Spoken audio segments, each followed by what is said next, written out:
우리 말씀을 나누기 전에 앞뒤 좌우에 계신 분들과 함께 평화의 인사를 나누도록 하겠습니다. 아름다운 밤입니다. 아름다운 밤입니다.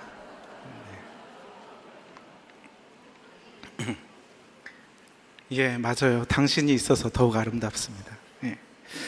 여러분, 진실로 아름다운 밤입니다. 이번 주 내내 장마가 내린다는 예보가 있었는데 오늘 주님께서 은혜를 베풀어 주셨어요. 이렇게 한자리에 모여 예배 드릴 수 있도록 귀한 날씨 주셔서 참으로 감사드립니다. 여러분 혹시 알사탕이라는 동화를 알고 계시나요? 우리 재윤이는 알 것 같은데 네, 백희나 작가의 그림책인데 책에서는 혼자서도 잘 노는 동동이가 주인공으로 나옵니다.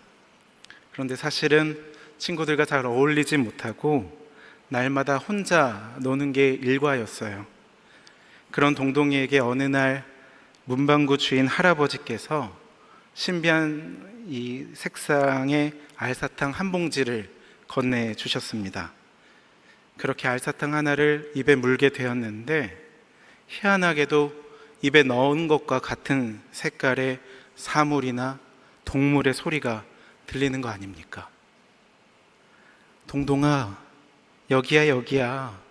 나는 소파, 너희 집 소파. 리모컨이 내 옆구리에 껴서 결려. 너무 아파. 그런 소리가 들리고, 동동아, 내가 전부터 오해하고 있는 게 있어서 말인데 네가 싫은 게 아니고 내가 너무 늙어서 요즘 자주 눕고 싶거든 하는 동동이의 강아지 구슬이의 소리도 들리고, 퇴근하신 동동이 아빠가 늘어놓은 수많은 잔소리들이 이 알사탕을 먹고 나면 사랑해, 사랑해, 사랑해, 사랑해로 들리는 것 아닙니까? 또 동동이 주변에 없던 색인데 분홍색 알사탕을 입에 넣으니까 갑자기 그 안에는 껌이 들어있어서 풍선을 후 불었더니 날아가 버린 거예요. 그리고 나서 한참 뒤에 동동이 귓가에 와서 빵 터졌는데, 그러자 이 동동이를 부르는 할머니의 목소리가 들리는 겁니다. 동동이는 할머니께 할머니 내 목소리 들려? 하고 풍선을 또 크게 만들어서 띄어보내니까 나중에 또 한참 있다가 할머니 목소리가 담겨온 풍선이 또 터지면서 아주 잘 들려. 할머니는 친구들 만나서 재밌게 잘 지내고 있단다. 동동이도 친구들이랑 많이 뛰어놀아라. 이런 소리가 또 들리는 것 아닙니까? 동동이는 할머니와 이야기를 나누려면 언제든지 이 풍선껌이 필요하겠다 생각이 돼서 식탁 아래에 붙여 놓았고, 할머니의 그 말에 용기를 얻어서 처음으로 친구에게 마음을 열고 같이 놀자 이야기했다는 그런 이야기입니다. 제가 장황하게 이 알사탕이라는 동화를 소개해 드렸는데요. 여러분에게 만약 이 알사탕 하나가 있다면 여러분은 가장 먼저 어떤 소리를 듣고 싶으십니까? 저는 하나님 소리가 듣고 싶더라고요. 제가 요즘 중보기도학교를 진행하고 있는데 처음에 21분으로 시작했던 모임이 지금은 점점 불어나서 40분이 되었습니다. 5층 1집회실이 터질 것처럼 오손도손 모여서 강의를 나누고 있는데, 많은 분들이 무더위를 뚫고 기도를 배우러 오시는 이유가 무엇이겠습니까? 모두 다 하나님의 소리를 듣고 싶어서, 또 그 마음으로 기도 대상자들에게 기도를 해주고 싶어서 오시는 것 아니겠습니까? 또 오신 분들 중에서 어떤 분들은 기도를 통해 큰 사랑의 빚을 졌다고, 그 사랑을 좀 갚고 싶다라고 오신 분들도 계시더라고요. 너무나도 감사한 일입니다. 여러분도 하나님의 뜻, 하나님의 음성을 듣고 싶으시죠? 이호두 집사님만 듣고 싶으신가 봐요. 다 듣고 싶으시죠? 예. 그런데 여러분 뒤집어서 한번 생각해 볼까요? 여러분이 하나님의 음성을 실제로 듣게 된다면 어떻게 되겠습니까? 시시각각 우리의 언행에 응답하시는 주님의 살아있는 반응을 보게 되신다라면 어떠시겠습니까? 때로 이명증세로 힘들어하시는 분들을 뵙고 그분들을 위해서 기도해드리는 그런 때가 있는데요, 우리네 청력에는 한계가 정해져 있잖아요. 그래서 지구의 자전과 공전의 소리를 못 듣는 것이 우리에게는 큰 은혜이죠. 그런 것처럼 어찌 보면은 가려주시고 덮어주시고 또 기다려주시는 것이 우리 하나님의 은혜일 수도 있겠다라는 생각을 하게 됩니다. 오늘은 히브리서 11장 말씀인데요, 이 말씀으로 이 시대 우리를 향한 하나님의 뜻이 무엇인지 함께 상고해 보도록 하겠습니다. 히브리서 11장은 너무나도 유명한 별명이 있죠. 그것은 바로 믿음장이다 라는 것입니다. 여러분, 그럼 믿음이 무엇입니까? 초대교회에서 세례를 받기 전, 이 세례를 희망하는 자들에게 공동체의 문을 열어주기 전에, 그 전에 직전에 물어보았던 질문이 하나 있었습니다. 그것은 바로 무엇을 찾습니까? 였습니다. 그에 대한 대답이 정해져 있었는데요, 그것은 우리의 믿음입니다 였어요. 그 고백을 하고 사도신경을 하고 그 다음에 공동체 안으로 들어올 수 있었던 것입니다. 들어와서 세례를 받고 공동체와 함께 예배를 드리고 성찬을 나눌 수 있었던 것이죠. 그렇다고 하니까 우리 기독교는 과연 믿음의 종교임이 분명합니다. 우리 믿음에 대해 생각해 보기 위해 먼저 히브리서 11장 1절부터 2절까지의 말씀을 다 함께 읽어보도록 하겠습니다. 히브리서 11장 1절부터 2절의 말씀입니다. 함께 읽겠습니다. 믿음은 바라는 것들의 실상이요 보이지 않는 것들의 증거니 선진들이 이로써 증거를 얻었느니라. 아멘. 제가 이 부분에 대해 설명해 드리기 위해서 성경을 두 가지 버전을 준비해 왔습니다. 먼저는 새번역 성경인데요, 여러분, 새번역 성경은 1991년에 보급된 표준 새번역에 대한 오류를 성서 연구가들이 수정한 끝에 표준 새번역의 개정판으로 내놓은 성경입니다. 그래서 여러분들 성경을 읽으시다가 혹시 그 뜻이 잘 와닿지 않으시면, 이해가 되지 않으시면 첫 번째로 추천해 드릴 성경이 바로 새번역 성경인데요, 나중에 이 성경을 잘 활용하시면 성경에 대한 이해에 큰 도움을 받으실 수 있을 것입니다. 새번역 성경으로 이 히브리서 11장 1절에서 2절 말씀을 함께 읽어보시죠. 읽겠습니다. 시작. 믿음은 바라는 것들의 확신이요 보이지 않는 것들의 증거입니다. 선조들은 이 믿음으로 살았기 때문에 훌륭한 사람으로 증언되었습니다. 아멘. 여러분, 조금 더 이해가 잘 되시죠? 그러니까 믿음이라는 것은 미래에 이루어질 약속, 그것을 현재 이미 우리가 가지고 있고 누리고 있는 것, 그래서 정의와 평화의 하나님 안에서 그 약속이 이루어질 것을 확신하고 내적으로 굉장히 평안한 상태, 초월의 단계인 아파테이아의 상태를 마주하게 되었을 때 그것을 믿음의 상태다, 믿음이다 라고 이야기하는 것입니다.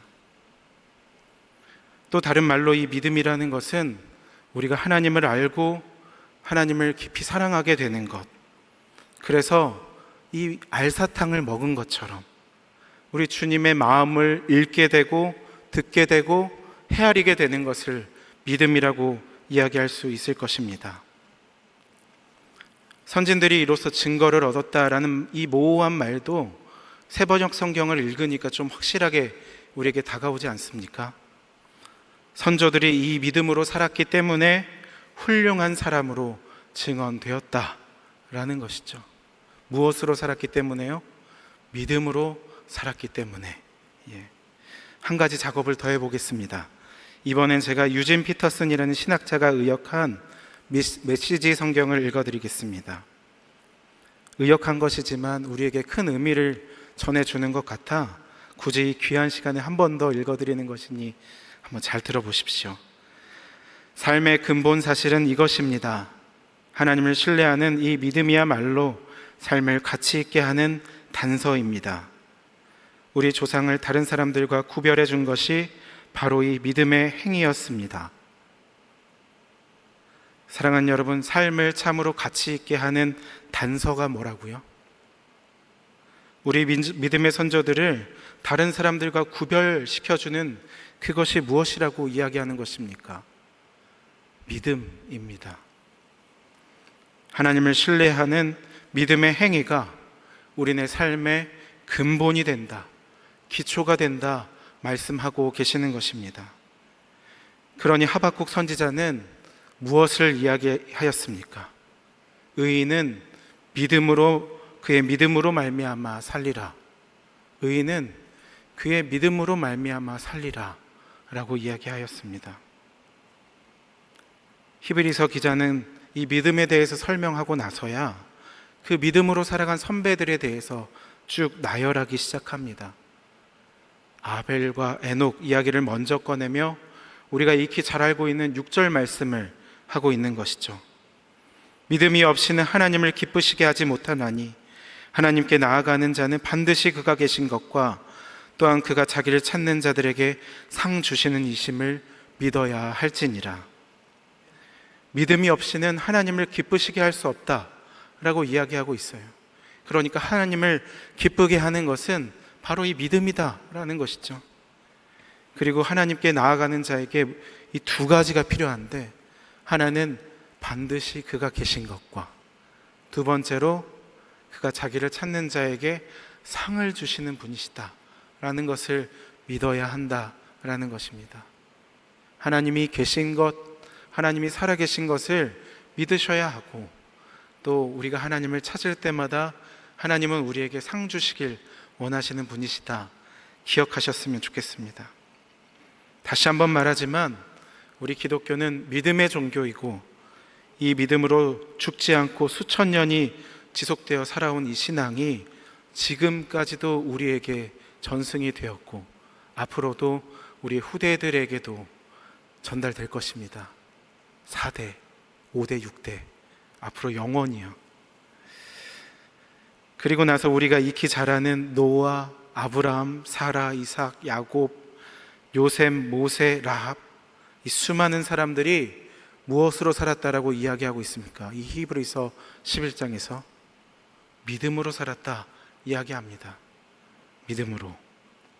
그렇게 한 사람 한 사람의 삶을 조명한 이후에 바로 오늘의 본문에 당도하게 되는 것입니다. 오늘 말씀의 시작이 어떻게 됩니까? 내가 무슨 말을 더하리요? 할 말이 있다는 것입니까? 없다는 것입니까? 기드온, 바락, 삼손, 입다, 다윗, 사무엘, 그리고 수많은 예언자들, 할 말들이, 이 사람들에 대해서 할 말이 너무나도 많이 있는데 그들의 삶을 더 말할 필요가 없다라는 것입니다. 다른 말로 그들의 일까지 다 말하려면 내 입이 다 아프다 라는 것이죠. 그들이 어떠한 삶을 살았기 때문입니까? 제가 33절에서 37절까지 입이 좀 아프더라도 다시 한번 읽어드릴 텐데, 이번엔 세번역 성경으로 한번 보겠습니다. 그들은 믿음으로 나라들을 정복하고 정의를 실천하고 약속된 것을 받고 사자들의 입을 막고 불의 위력을 꺾고 칼날을 피하고 약한 데서 강해지고 전쟁에서 용맹을 떨치고 외국 군대를 물리쳤습니다. 믿음으로 여자들은 죽었다가 부활한 가족을 다시 맞이하였습니다. 또 어떤 이들은 고문을 당하면서도 더 좋은 부활의 삶을 얻고자 하여 구태여 노연하기를 바라지 않았습니다. 또 어떤 이들은 조롱을 받기도 하고 채찍으로 맞기도 하고 심지어는 결박을 당하기도 하고 감옥에 갇히기까지 하면서 시련을 겪었습니다. 또 그들은 돌로 맞기도 하고 톱질을 당하기도 하고 칼에 맞아 죽기도 하였습니다. 그들은 궁핍을 당하며 고난을 겪으며 학대를 받으면서 양과 염소의 가죽을 입고 떠돌았습니다.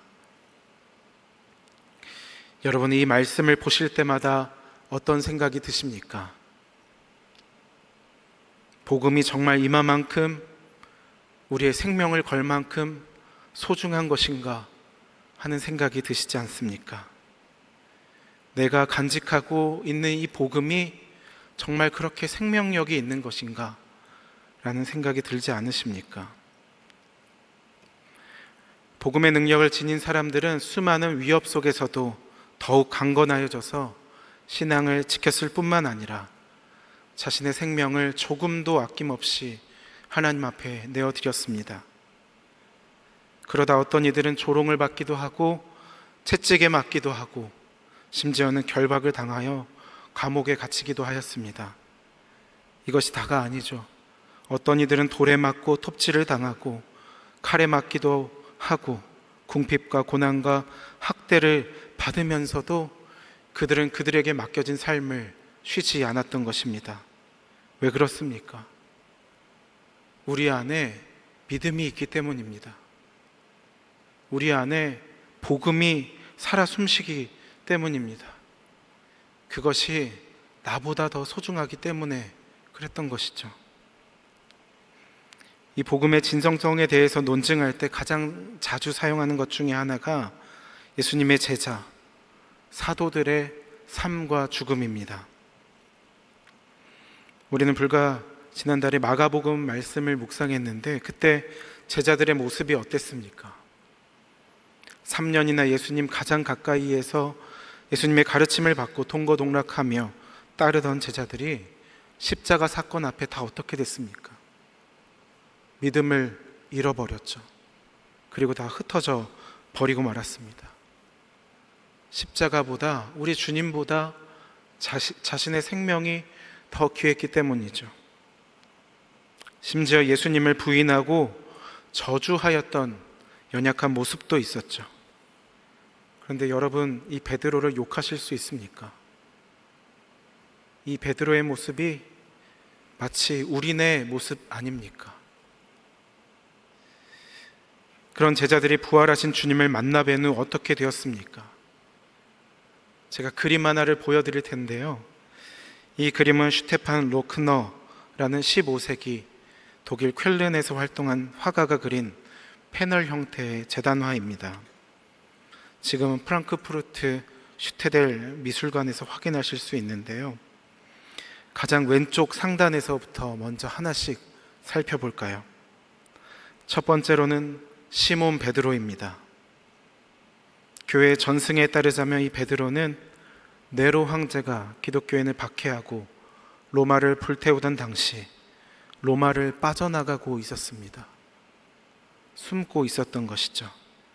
그러다가 그 길에서 주님을 만나고 코바디스 도미네, 주여 어디로 가시나이까 질문하였죠. 그때 주님이 뭐라고 말씀하셨습니까? 나의 양들이 로마에서 날 부르고 있다. 네가 내 양을 버리면 내가 다시 십자가의 달리로 로마로 갈 것이다. 주님이 말씀하셨습니다.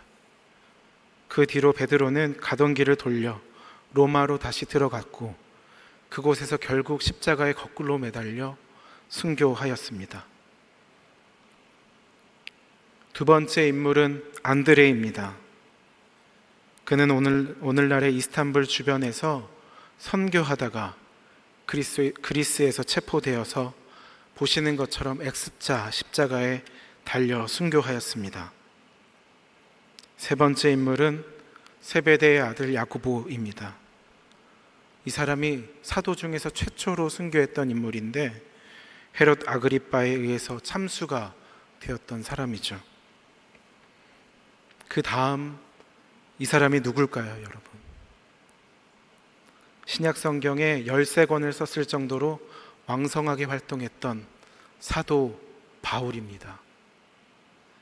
그가 참수된 모습인데 바울은 예수님의 12제자가 아니었음에도 이곳에 함께 올라가게 되었죠. 그 다음이 제자들 중에서 유일하게 순교의 잔을 피하게 되었던 요한입니다. 요한은 예루살렘에서 추방된 이후에 튀르키예 에베소 지역에서 사역하다 도미티아누스 황제에 의해 여러분들이 보시는 것처럼 끓는 기름 가마에 던져졌습니다. 그런데 죽지 않았던 것이죠.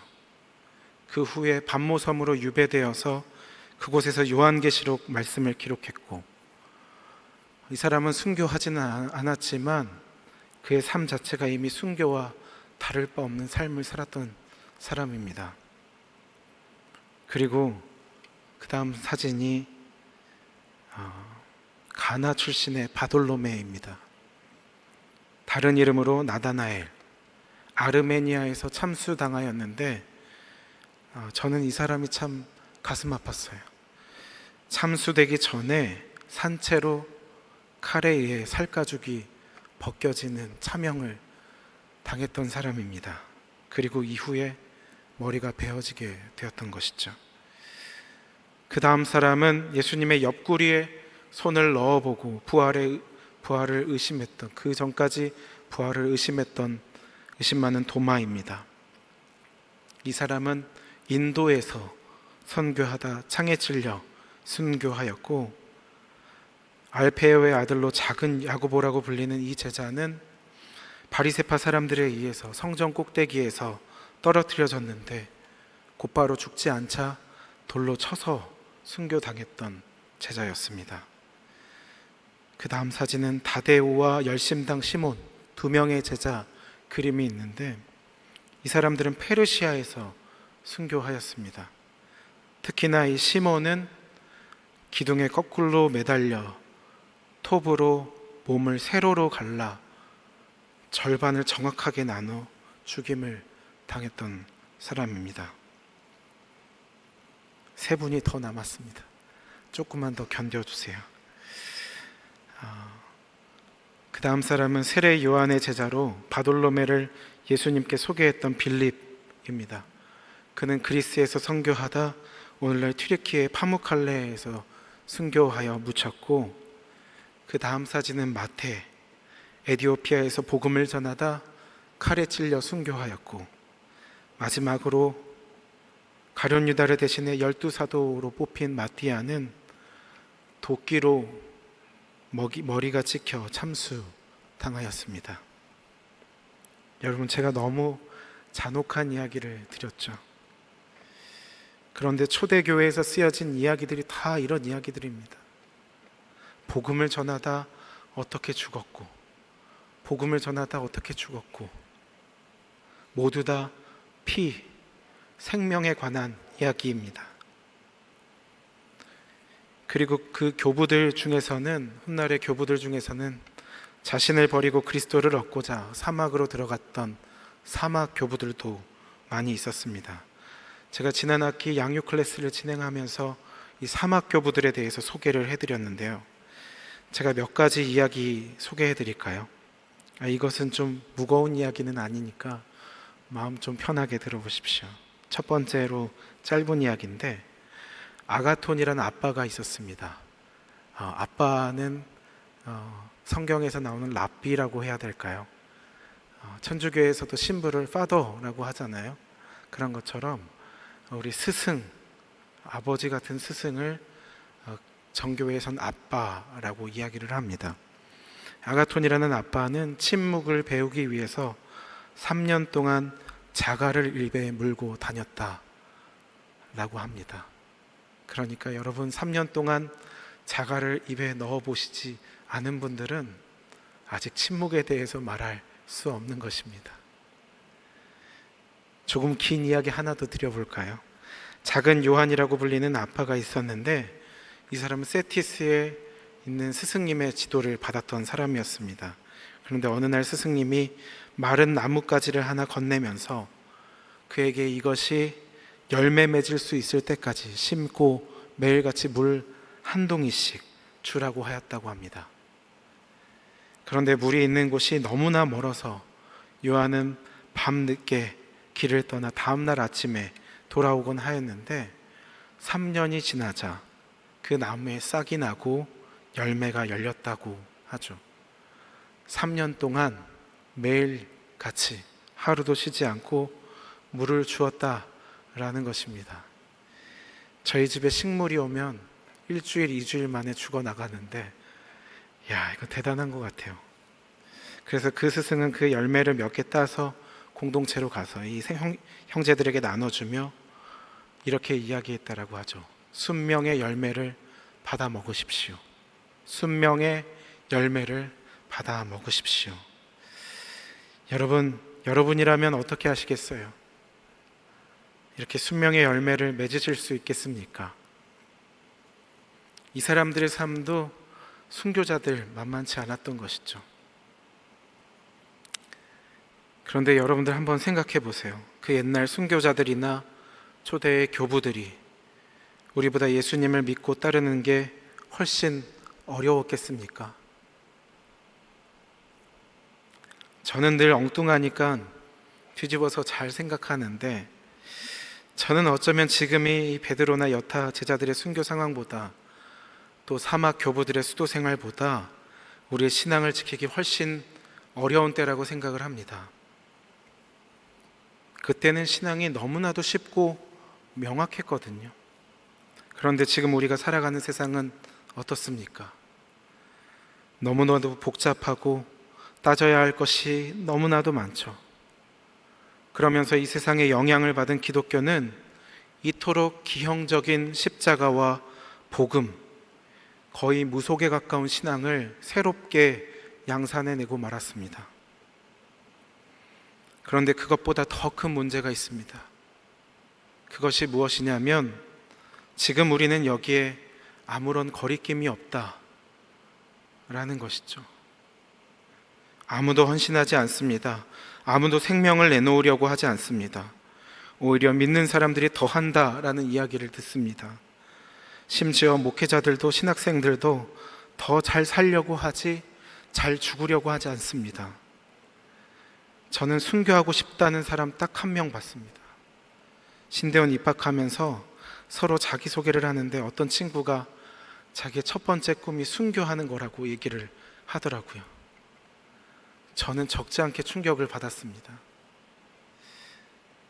저도 감히 함부로 그렇게 이야기하지 못했는데, 참 그 신앙 앞에서 고개가 숙여졌습니다. 교역자도 이러니 우리가 입으로 말하는 복음과 우리의 삶과의 괴리가 너무나도 클 수밖에 없는 것이죠.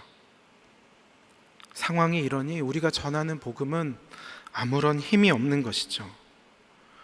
오늘날 수많은 기독교 미디어들은 유명 스타 목사님들의 설교를 찍어 나르고 책으로도 많이 펴나르는데, 우리나라는 기독교 인구가 5분의 1인 것을 자랑하고 세계 10대 교회 중에 절반 이상이 우리나라에 있다라고 자랑하고, 우리가 전 세계에 선교사를 두 번째로 많이 파송한다라고 이야기하는데, 한 알의 밀알이 땅에 떨어져 죽지 않으니 한국 교회에 아무런 열매가 맺을 수 없는 것 아니겠습니까?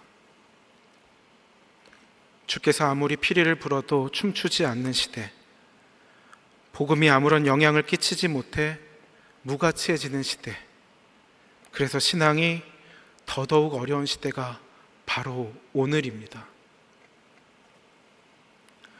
313년 콘스탄틴 대제가 기독교를 공인한 이후 더 이상 기독교인이라는 이유로 순교를 당하는 일이 드물어졌습니다.